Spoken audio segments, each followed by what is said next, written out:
bonjour. Bienvenue sur nos plateaux. La dernière fois qu'on s'est rencontrés, vous étiez en débardeur sur les hauteurs de Montréal-Dessau. Là, on est quand même en plein hiver, donc on vous reçoit à l'occasion de la sortie d'un ouvrage collectif et individuel qu'on va vous montrer rapidement donc, à l'écran, qui s'appelle Le Castrum de Montréal-Dessau, 16 ans de recherche archéologique sur une fortification des Pyrénées ariégeoises. C'est Oui, ça? oui. On a fouillé 12 ans, c'est la mairie d'Auzat qui menait la fouille. Et ensuite, bénévolement, j'ai choisi de faire la publication parce qu'il fallait la faire. Alors bon, c'est 500 pages d'archéologie, 400 figures. Ça se lit très bien, c'est de l'archéologie, ce ne sont pas des mathématiques, ça peut se lire, mais il faut quand même être intéressé. C'est pas synthétique forcément, il y a tout ce qu'on a découvert, les objets, l'histoire du site, l'histoire de la vallée, parce que c'est remis dans le cadre, bien sûr. Donc voilà, et bien sûr aussi plein de photos des fouilleurs.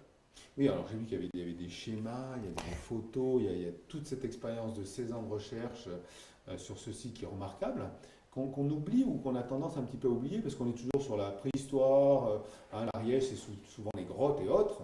Là, on est quand même sur une autre période qui est aussi très importante pour le département. Souvent, c'est connu, Montréal-Dessau, comme un château du Moyen-Âge. C'est vrai, c'est un gros château des comtes de Foix, 13e, 14e siècle. Par contre, ce qui a permis de montrer la fouille, c'est qu'il avait été occupé depuis l'âge du bronze moyen, donc vers moins 1400, jusque donc au comte de Foix, plus 1400, c'est facile, et que ces occupations, elles n'étaient pas négligeables. C'est-à-dire que Montréal-Dessau, juste avant notre ère, à l'époque, à la fin de l'âge du fer, c'est un site qui est réellement massivement occupé. Montréal-Dessau au Moyen-Âge, c'est aussi un site qui est réellement, donc avant l'an 1000, occupé. Et ensuite, ce qu'on voit aujourd'hui, les murs qui subsistent, c'est la dernière occupation, celle des comtes de Foix. Donc la publication explique tout ça, elle explique aussi l'histoire antique de Montréal, l'histoire alto-médiévale, et puis la fin, celle du château. Alors bien entendu, ça peut être des initiés, mais comme des gens qui s'intéressent quand même Tout à fait. à l'histoire. On rappelle un petit peu la technique des fouilles, parce que là, c'est 16 ans de fouilles, donc j'imagine qu'on commence par le haut, et au fur et à mesure qu'on descend, on va aller dans l'histoire, c'est ça? Ouais, alors en fait, déjà on a fouillé 12 ans parce que on a mis 4 ans, enfin j'ai mis 4 ans pour l'écrire et j'ai des collaborateurs, des amis à moi qui m'ont aidé. Oui, on commence par le haut, on termine par le bas, c'est le principe de la fouille puisqu'on cherche des couches. Vous savez, chaque couche est un fait. Si quelqu'un a creusé pour mettre un mur, la tranchée de fondation qui est rebouchée nous intéresse parce qu'elle date le mur, etc. Mais en fait, on a fouillé par secteur aussi. Donc, on a commencé par le sommet, ce que nous on appelle la tête du château, autour du donjon, ce que les gens appellent le donjon, la tour maîtresse. Et puis ensuite, on s'est un petit peu étalé, on n'a pas tout fouillé, on a fouillé un dixième du site. C'est un site qui est énorme, qui est très grand. On s'est étalé un petit peu partout pour avoir un maximum d'informations, parce que les endroits où les gens au XIVe siècle avaient beaucoup construit, on ne voyait plus très bien l'information plus ancienne. Donc on a été la chercher à des endroits où les gens du XIVe siècle avaient peu construit, donc peu perturbé les sols. Et du coup, c'est comme ça qu'on a pu avoir toute l'histoire du site sur 3000 ans presque. 3000 ans, donc on redescend jusqu'à 3000 ans. Donc en fait, quand on découvre des fouilles, il y a plein de déchets. C'est grâce aux déchets Oui. aujourd'hui. L'archéologue fait les poubelles. Vous faites les poubelles, donc quelque part, grâce aux poubelles, on arrive à comprendre en fait comment ça fonctionnait, comment la vie était organisée, c'est ça? Oui, par exemple sur l'alimentation. Il est clair, alors une partie des ossements des animaux qui ont été consommés sont passés par-dessus mur, c'est-à-dire par-dessus la falaise, mais il y en a quand même une partie qui ont été laissés, les sols étaient relativement sales, et ça on les récupère, on les compte, il y a 55 000 fragments d'os d'animaux qui ont été découverts pendant la fouille, et on peut dire ce que mangeaient les gens au XIIIe, au XIVe, c'est ça que présente aussi le livre, il y a toutes ces études, c'est pareil sur tout ce qui est objet. Alors, objets conservés, bien sûr, de l'habillage, la parure, les bagues, il y a des modes, donc on peut dire qui, on pense, vivait dans le château, parce que selon les époques, les choses sont différentes, mais aussi selon les styles de vie. Un aristocrate ne porte pas les mêmes boucles qu'un paysan. Voilà. Alors vous avez retrouvé dans ce tri sélectif, je vais revenir encore sur le truc des poubelles, mais beaucoup de céramique, donc Oui. ce qu'on voit dans l'ouvrage. Fondamentalement aussi, donc vous avez, je pense, retracé la totalité de l'architecture qui avait de l'habitat. Oui.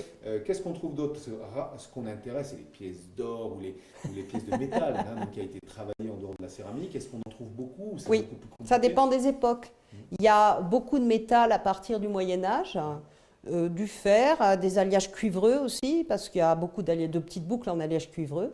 Il n'y a pas d'or hein, dans le Moyen Âge occidental. L'or, en fait, on en produit très peu en Europe, même aujourd'hui. Hein, donc, ce qui est le plus joli en général, c'est l'argent. On a quand même trouvé d'ailleurs un petit morceau de tapisserie en fil d'or. Alors, on n'allait pas rêver, il était grand comme ça. Mais nous, il nous intéresse, on a pu l'étudier. J'ai un collègue à moi, et s'est présenté là, qui l'a étudié. Les objets, le plus souvent, vous l'avez dit, c'est la vaisselle cassée, la céramique. Donc ça fait à peu près 30 000 fragments. Ça nous permet aussi de savoir si les pièces servaient de cuisine, si c'était plutôt pour des repas, des plats ouverts, des plats fermés, des plats qui vont au feu, des cruches à eau, etc. Et il ne faut pas oublier que ça cache le fait que la plupart, au Moyen-Âge, des objets pour manger, ils étaient en bois. Ça, on ne les a pas. Ok, on ne les a pas. Mais on a le reste, donc c'est comme ça qu'on arrive à qualifier, à dire à tel endroit il y avait un foyer, il servait de cuisine, à tel autre il servait pour sécher des céréales parce que c'est un château, donc il y a de l'impôt qui revient, donc il y a de la céréale qui rentre, donc il faut sécher pour la conserver dans tel endroit, etc. C'est une analyse où le mobilier, c'est-à-dire les découvertes d'objets sont importantes, mais ces couches de sol aussi, les murs aussi. Et on arrive à savoir comment était le site, qu'est-ce qu'ils ont construit à telle époque, parce qu'évidemment, même sur les 2 derniers siècles, ça a évolué. C'est pas resté le même monument, c'est pas du tout le même monument au début du XIIIe siècle et au moment où on la rase à la fin du XIVe siècle. On a reconstruit, détruit, etc. Quand on est archéologue, on est patient parce que on vous a vu oui. Pendant des années avec vos équipes, chaque été, hein, les saisons de fouilles, en grattant, en sortant des céramiques et les classer. On parlait de 5000 tout à l'heure, c'est quand même un boulot de patience. Là, ça s'est arrêté pour le moment. Oui. Est-ce qu'il y a d'autres trucs à trouver, à chercher? Est-ce qu'il y a d'autres choses à faire? Est-ce qu'il y a des analyses pour arriver encore à autre chose que ces 500 pages présentées? Oui, alors c'est vrai qu'on est patient. L'autre fois, j'ai fait le compte. Donc, il y a plus de 500 fouilleurs. Il y a plus de 30 000 heures de fouilles. Je rappelle que donc, les gens sont bénévoles hein, sur la fouille. Et il y a plus de 15 000 heures d'études pour faire les rapports de fouilles, parce qu'en fait, chaque année, on fait un gros rapport. Et à la fin, j'ai passé, entre guillemets, que 2000 heures à écrire ça. Donc finalement, le plus long, c'est bien la fouille. Alors, sur Montréal-de-Sceaux, maintenant, on connaît bien le 13e, 14e, donc la fin de l'histoire de ce site. On connaît mal les périodes proto-historiques, mais comme les médiévaux ont occupé tout le site, on les connaîtra toujours mal sur ce site-là. Il faut qu'on aille sur un site où, en fait, ça n'a pas été perturbé et modifié après. Par contre, il reste un endroit exceptionnel. Il y a un habitat des 7e, début 9e siècle, après Jésus-Christ, donc du haut Moyen-Âge. Et ça, c'est super rare. Époque visigothique carolingienne, hein, souvent les gens... Et ils les appellent comme ça. C'est très très rare. On fouille très peu de ces époques-là. C'est les époques sur lesquelles on a le moins d'informations hein, sur l'histoire. Et en général, on trouve du cimetière. Bon, ça apporte des choses, hein, de fouiller des tombes bien sûr, mais pas les mêmes que de fouiller des habitats. Et en fait, on a pu fouiller qu'une toute petite partie, juste vérifier qu'ils existaient et qu'ils n'étaient pas perturbés par les moyenâgeux plus tard qui ont habité. Ils ont laissé ce secteur-là tel quel. Et c'est vrai que ce serait intéressant, il y a 2 ans de fouilles quand même, et à nouveau une autre publication, alors c'est beaucoup plus petit, hein, ça n'a rien à voir, de fouiller ça, c'est exceptionnel dans les Pyrénées. Ouais.